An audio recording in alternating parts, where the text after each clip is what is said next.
She wasn't looking for trouble, just grabbing coffee on her way to work. But one stranger's glare turned into whispers, then accusations.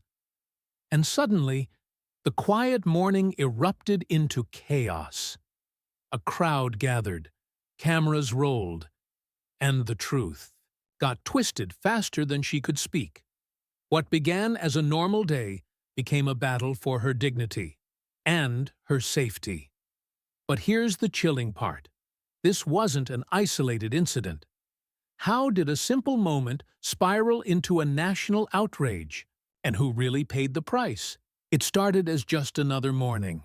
Maya James, a 28-year-old marketing consultant, rushed out of her apartment balancing a laptop bag, a half-finished coffee, and the mental checklist of a dozen client calls. She wasn't famous, powerful, or controversial, just a hard-working young woman carving out her space in a busy city. Her neighbors loved her for her easy laugh, and her coworkers admired how she stayed calm when deadlines piled up. Maya never imagined herself at the center of anything bigger than office politics. But that morning, everything felt off. A man at the corner convenience store stared too long. A passing car slowed, as if taking inventory. She brushed it off. New York had its share of weird moments. Still, there was an edge in the air she couldn't quite name. As she crossed the plaza toward the subway, she tightened her grip on her bag, unaware that someone was already recording her every move. What happened in the next few minutes would ignite a firestorm, not just for Maya, but for everyone who believed this kind of thing didn't happen anymore. She thought she was just commuting to work. She had no idea she was walking into a trap.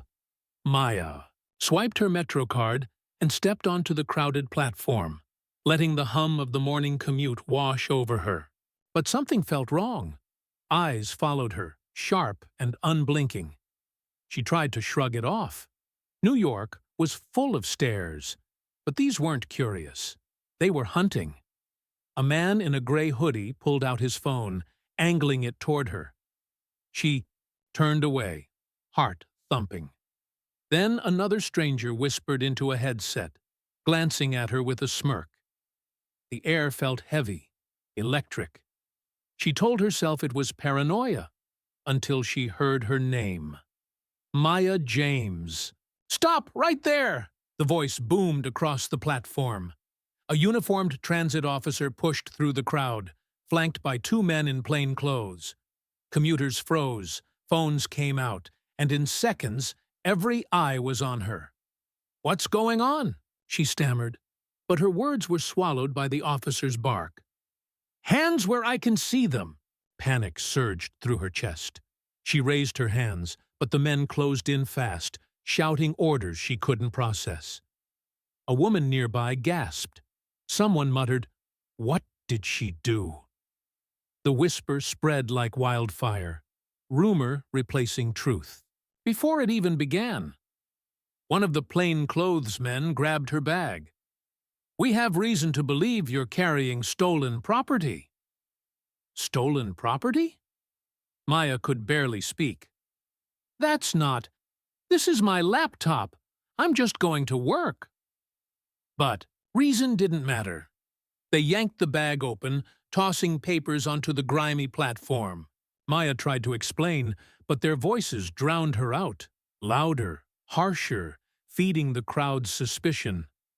"Step aside, ma'am, or we'll detain you." Detain her. For what? Her pulse raced so fast, it hurt. Around her, people recorded. Eyes, cold and curious. Not one stranger stepped forward. Then a shout from across the platform. "Hey, leave her alone!" A young man held his phone high, live-streaming everything. For a split second, Maya felt relief. Someone believed her. But the officer spun, snarling at the man to back off. Tension snapped like a live wire. Another shove. Maya stumbled to her knees. The crowd gasped, but no one helped. Somewhere in the distance, a train screeched into the station. And that's when things went from bad to worse. The platform exploded into chaos. Maya's laptop skidded across the concrete as an officer grabbed her by the arm and twisted hard. Pain shot up her shoulder, but worse than the pain was the humiliation. Hundreds of strangers watching, recording, judging.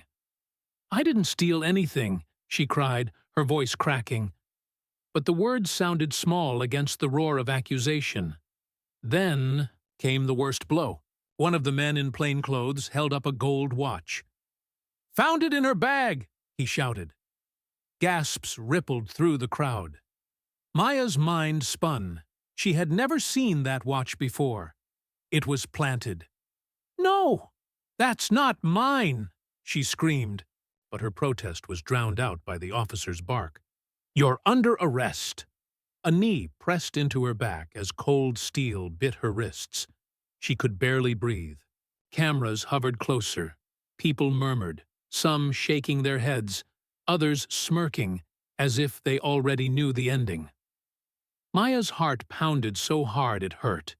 She thought of her mother, who always warned her this could happen.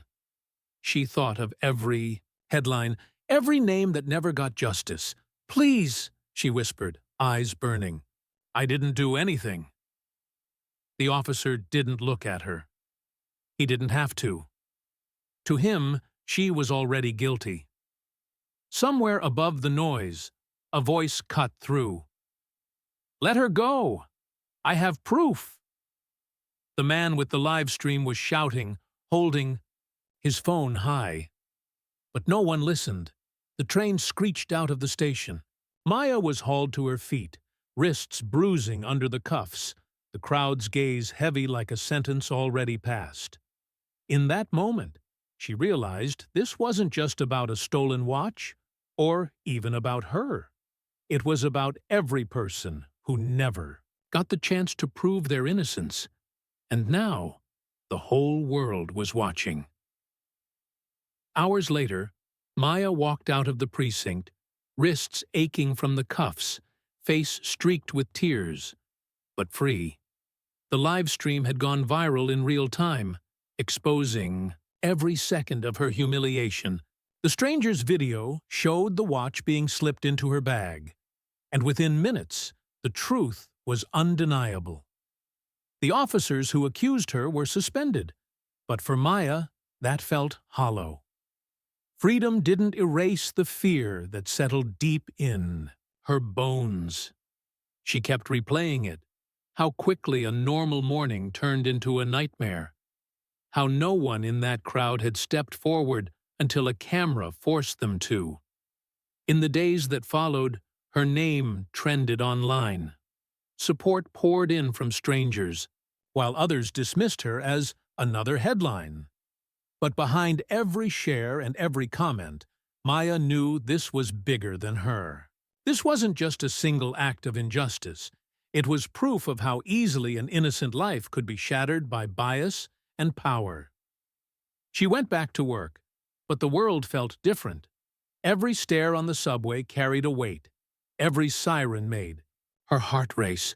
She was free, yes, but not untouched. How many more will it take? How many lives interrupted? How many hearts broken?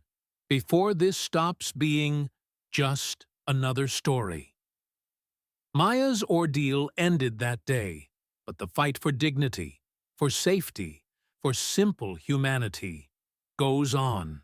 And the question lingers, heavy and unshakable. When will the world finally decide that enough is enough? The events and characters in this video are fictional and created solely for entertainment purposes. While inspired by real issues of racial injustice, any resemblance to actual persons or events is purely coincidental. Our goal is to raise awareness and encourage meaningful discussion about equality, respect, and human dignity.